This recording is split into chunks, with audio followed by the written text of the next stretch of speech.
If you have ever closed your eyes and felt a voice reach somewhere deep inside you, somewhere quiet and ancient, a place you did not even know existed until the music found it, then you already understand what Il Volo means to millions of people around the world. Welcome, dear friends, to a story that is not simply about an album. It is about a miracle. It is about three boys who stood before the world and sang so purely, so fearlessly, that the world stopped and listened.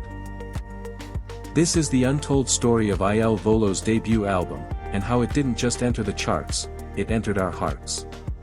To understand what that first album truly meant, you have to travel back to a time when three young Italian boys, Piero Barone, Ignazio Boschetto, and Gianluca Ginoble, were still discovering the full weight of their own voices. They were teenagers, impossibly young to carry the emotional legacy of operatic tenors and classical crossover traditions. And yet, from the moment they opened their mouths, audiences everywhere seemed to exhale, as if the world had been holding its breath, waiting for exactly this sound. The album arrived not as a debut, but as a homecoming for something everyone had forgotten they were missing. Have you ever felt music like this before, music that felt less like a performance and more like a memory? The first time many fans heard the album's opening track at a live performance, something extraordinary happened. There was no gradual warming up to the moment. The lights in the concert hall narrowed to a single golden beam, and in that hush, that perfect, suspended silence before the first note, even the air seemed to change. Fans described the moment as standing at the edge of something vast and unknowable. Then Piero's voice rose from the quiet, and every conversation, every thought, every worry simply fell away. Many in the audience were seen wiping tears before the first verse had even concluded. Not tears of sadness. Tears of recognition. What made that early era of Il Volo so extraordinary was the sincerity that radiated from all three of them. On stage, Gianluca would sometimes pause mid-performance, not to catch breath, but to feel the line he was singing. You could see it in the slight tilt of his head, the way his eyes would close just a fraction longer than necessary. It was not performance. It was prayer. Ignazio, by contrast, brought an ebullience that was irresistible. A joy so genuine that audiences would find themselves grinning through their tears, moved and delighted all at once. Together, the three created something no single voice could, a conversation between earth and sky. Which member's voice first stopped you in your tracks? Did you feel that pull the moment you heard them? When the album toured into North America, the reaction was unlike anything the classical crossover world had seen in years. In cities like New York and Los Angeles, audiences arrived expecting a pleasant evening of Italian pop. What they received was something far older and more overwhelming. Viewers around the world shared how these performances stayed with them, how they drove home in silence afterward, how they played a single track again and again at midnight, unable to explain to anyone why it made them feel so undone. There was something in the music that bypassed language entirely. It did not matter whether you spoke Italian. The feeling translated perfectly. There was one performance, captured in fan footage that has since circled the internet countless times, where the three boys, standing before an audience of thousands, began the final chorus of a soaring ballad and the entire arena fell into a spontaneous, reverent quiet.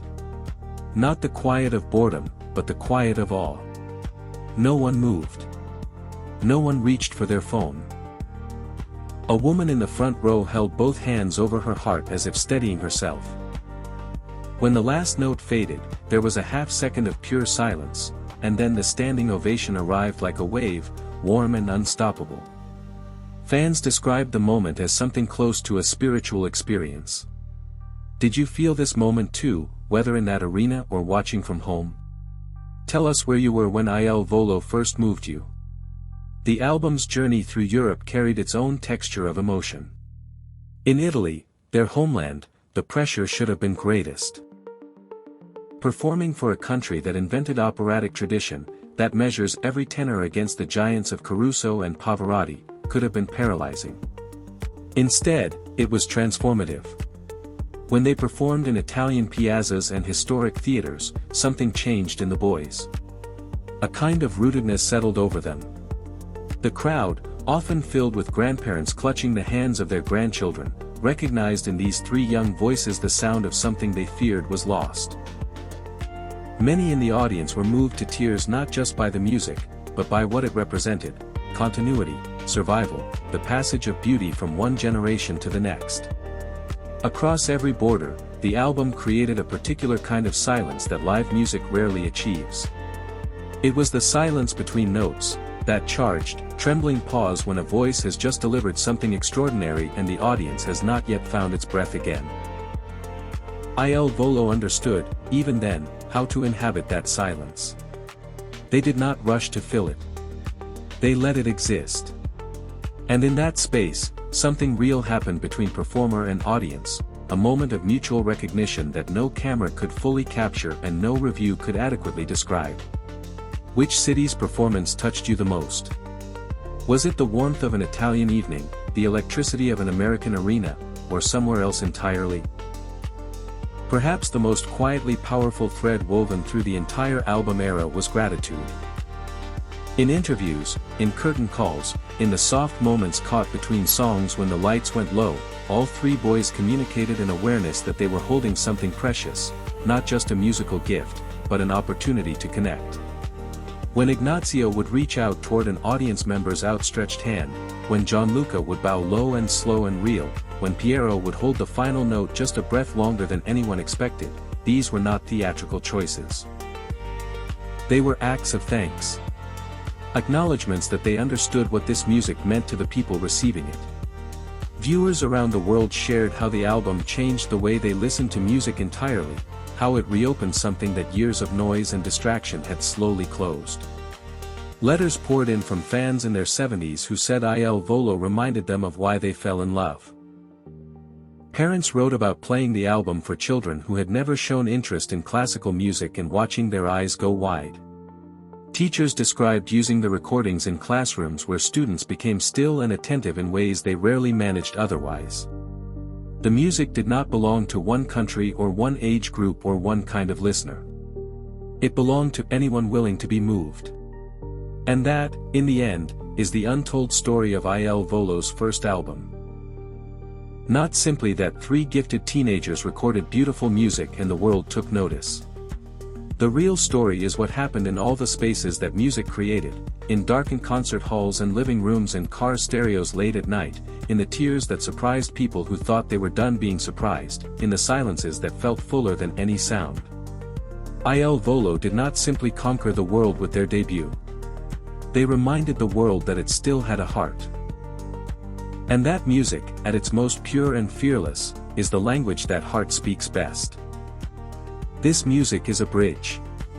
Between nations, between generations, between the person you are in the noise of everyday life and the person you become in the presence of something beautiful. Il Volo built that bridge with nothing more than their voices, and it has held the weight of millions ever since. Speech balloon, we want to hear from you. Where were you when Il Volo first moved you? Drop your story in the comments below.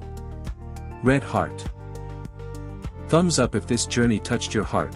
Please like this video and share it with someone who loves beautiful music.